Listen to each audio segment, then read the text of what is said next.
வணக்கம். இன்னைக்கு நாம ஒரு அருமையான விஷயத்த பத்தி பேசப் போறோம். தலைப்பு உள்ளிருக்கும் ஒளி. இது சும்மா வார்த்தைகள் இல்லைங்க. நம்மளோட ஒவ்வொரு நாளையும், நம்ம எண்ணங்களையும் நாம எப்படி பாக்குறோங்கிறதையே மாத்தக்கூடிய ஒரு சக்தி வாய்ந்த சிந்தனை. வாங்க உள்ள போலாம். ஒளியில் வாழ்வது இந்த வார்த்தையை நாம அடிக்கடி கேட்டிருப்போம் இல்லையா? ஆனா இதுக்கு உண்மையான அர்த்தம் என்ன? இது வெறும் வெளிச்சத்தை பத்தின விஷயமா, இல்ல அதுக்கு மேல நம்ம ஆன்மாவோட பிரகாசத்தை பத்தி பேசுதா? வாங்க இத ஆழமா பார்க்கலாம். முதல்ல நாம ஒளியின் தெளிவு பத்தி பார்க்கலாம். ஒளி எப்படி ஒரு நேர்மறையான, வெளிப்படையான செயலோட அடையாளமா இருக்கு. ஒளிமயமான வாழ்க்கைனா அது எப்படி இருக்கும், அத பத்தி தான் இப்போ பார்க்க போறோம். மூலக்குறிப்பு ஒரு விஷயம் ரொம்ப அழகா சொல்லுது. அதாவது, தூய்மையான செயல்களுக்கு எதையும் ஒளிச்சு வைக்க வேண்டிய அவசியமே இல்ல. அது சூரிய ஒளிய போல தானாவே பிரகாசிக்கும். எங்கேயாவது மாட்டிக்கிடுவோமோங்கிற பயம் நேர்மையான இதயங்கள்ல வரவே வராது. யோசிச்சு பாருங்க, ஒருத்தர் நல்ல விஷயம் செஞ்சா அந்த சந்தோஷம் அவங்க முகத்துல அப்படியே தெரியும். அந்த மகிழ்ச்சிய, அந்த ஒளியை யாராலையும் மறைக்க முடியாது, பறிக்கவும் முடியாது. அது உள்ள இருந்து வர்ற உண்மையான அழகு. ஒரு விஷயத்தோட அருமை தெரியணும்னா அதுக்கு எதிர்மறையான விஷயத்தையும் நம்ம புரிஞ்சுக்கணும் இல்லையா? அப்போதான் ஒளியோட மதிப்பு நமக்கு முழுசா தெரியும். வாங்க இப்போ இருளின் களத்திற்குள் நுழைந்து அதை பற்றி கொஞ்சம் பார்க்கலாம்.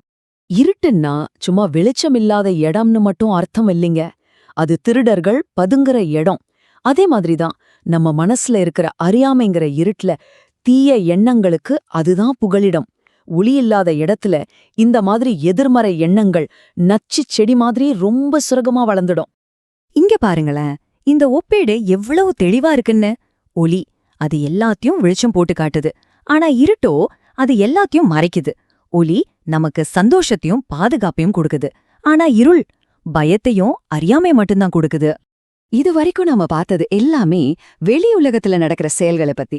ஆனா உண்மையான ஒளி எங்க இருக்கு தெரியுமா? அது நமக்குள்ளதான் இருக்கு. சரி, வாங்க இப்ப நம்மளோட உள் உலகத்துக்குள்ள ஒரு பயணம் போலாம். அந்த ஞானம்ங்கிற அக ஒளிய பத்தி பார்க்கலாம். அப்போ இந்த ஞானத்தின் ஒளி அப்படின்னா என்ன? ரொம்ப சிம்பிள். நம்ம மனசுல தேவையில்லாத கெட்ட எண்ணங்கள் வேர் விடாம தடுக்கிற ஒரு உள்சக்தி தான் அது. நம்மள சுத்தி எரியிற விளக்குகளை விட நமக்குள்ள எரியிற இந்த ஞான ஒளிதான் ரொம்ப ரொம்ப முக்கியம். எப்போ ஒருத்தருக்குள்ள அந்த ஞான ஒளி பிரகாசமா அணையாம எரிஞ்சிட்டு இருக்கோ, அப்பதான் அவங்க கெட்ட எண்ணங்கள்ங்கிற இருட்டுல இருந்து முழுமையா பாதுகாக்கப்படுறாங்க. இதுதான் உண்மையான, யாராலும் அசைக்க முடியாத பாதுகாப்பு. இந்த சிந்தனையோட உச்சக்கட்டமா நாம கவிஞர் தாயுமானவரோட வரிகளை பார்க்க போறோம். இது வெறும் தத்துவம் இல்லைங்க, நம்ம ஒவ்வொருத்தரோட ஆன்மீக தேடலுக்கான ஒரு குரல். தாயமானவர் எவ்வளவு அழகா கேக்குறார் பாருங்க. நம்ம கையில இருக்கிற விளக்கு வெளியே இருக்கிற பொருளை காட்டுது, சரிதான். ஆனா என்ன நானே தெரிஞ்சுக்கிறதுக்கு எனக்குள்ள எப்ப ஒளி பிறக்கும்? இந்த ஏக்கம்தான் ஒவ்வொரு ஆன்மீக தேடலோட தொடக்கமும். தாயுமானவர் கேட்ட இந்த கேள்வி உண்மையில நமக்கான கேள்வி, உங்களுக்கான கேள்வி. இந்த வெளி உலகத்தோட செயல்களையும் கவனத்தையும் எல்லாம் தாண்டி உங்களுக்குள்ள இருக்கிற அந்த ஞான ஒளிய, அந்த அமைதிய, அந்த தெளிவை நீங்க எப்படி கண்டுபிடிக்க போறீங்க? இந்த கேள்வியோட உங்களை சிந்திக்க விட்டு இந்த விளக்கத்தை நிறைவு செய்றேன். நன்றி. வணக்கம். நாம இன்னைக்கு சுவாமி சித்பவானந்தரோட தினசரி தியானம் புத்தகத்திலிருந்து ரொம்பவே ஆழமான ஒரு சிந்தனைய பத்தி பேச போறோம். அதாவது, உண்மையிலே விலை மதிக்க முடியாத உன்னை அடையணும்னா அதுக்கு நாம என்ன விலை கொடுக்கணும்? வாங்க இந்த அருமையான தத்துவ பயணத்தை ஒன்னா சேர்ந்து ஆரம்பிக்கலாம். ஒரு நிமிஷம் யோசிச்சு பாருங்களேன். இந்த உலகத்துல நாம ஆசைப்படுற ஒவ்வொரு சின்ன விஷயத்துக்கும் ஒரு விலை இருக்கு. அப்போ எல்லாத்துக்கும் மேல இருக்கிற அந்த முழுமையான சந்தோஷம், அந்த முடிவே இல்லாத பேரின்பம், அதுக்கு நாம என்ன விலை கொடுக்க வேண்டி இருக்கோம்? இந்த கேள்விதான் நம்ம தேடலோட ஆரம்பம். இந்த தியானத்தோட முதல் பகுதி பொருளுக்கேற்ற விலை அப்படிங்கிற ஒரு அடிப்படையான விதியை புரிஞ்சுக்கிறது தான். இது ரொம்ப எளிமையான ஒரு விதிதானே. ஒரு பொருளை வாங்கணும்னா அதுக்கு சமமான மதிப்பை நம்ம கொடுத்தே ஆகணும். ஆனா சுவாமிஜி இந்த சாதாரண உலக விதியை எடுத்துக்கிட்டு இது ஒரு பெரிய ஆன்மீக உயரத்துக்கு கொண்டு போறாரு. நம்மளோட வளர்ச்சிக்கும் நமக்கே வர மாற்றத்துக்கும் கூட இதுதான் அடிப்படைன்னு சொல்றாரு.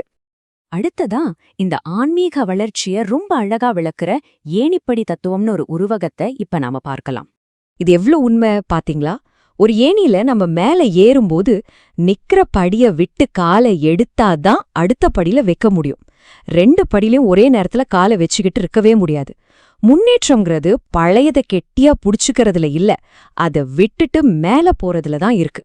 இப்போ இந்த பரிமாற்றத்தோட படிகளை பாருங்க. முதல்ல சின்ன சின்ன விஷயங்கள பிடிச்சு தொங்குற அந்த சிறுமை குணத்தை நாம விடும்போது அதுக்கு விலையா பெருமை நம்ம கிட்ட வருது.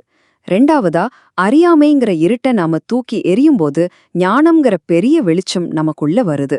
கடைசியா சுயநலம், இத முழுசா அர்ப்பணிக்கும்போது இந்த முழு பிரபஞ்சமே நமக்கு சொந்தமாகுது. இது படிப்படியா நடக்கிற ஒரு உன்னதமான பரிமாற்றம். இப்போ நாம இந்த தத்துவத்தோட முக்கியமான, அதாவது உச்சகட்டமான ஒரு கட்டத்துக்கு வரும். பொதுவான நல்ல குணங்களை தாண்டி நம்மளோட மையமா இருக்கிற அந்த அகங்காரத்தை நோக்கி இப்ப போறோம். இந்த அட்டவணைய பாருங்க. இது அந்த ஏணிப்படி தத்துவத்தை ரொம்ப அழகா சுருக்கி சொல்லுது. ஆனா அந்த கடைசி வரிய மட்டும் நல்லா கவனிங்க. அதுதான் ரொம்ப ரொம்ப ஆழமான பரிமாற்றம். நான், என்னுடையது அப்படிங்கிற இந்த குறுகிய எண்ணங்களை நாம விலையா கொடுக்கும்போது நமக்கு கிடைக்கிறது எல்லையே இல்லாத தெய்வீகம். ஆமாங்க, இந்த முழு சிந்தனையோட மைய கருத்தே இதுதான். அந்த பரம்பொருள, அந்த எல்லையில்லாத ஆனந்தத்தை அடையணும்னா நாம கொடுக்க வேண்டிய ஒரே விலை இந்த தனிப்பட்ட நான் என்கிற உணர்வு தான். அந்த சுயத்தை முழுசா அர்ப்பணிக்கிறது தான் நாம கொடுக்க வேண்டிய கடைசி விலை.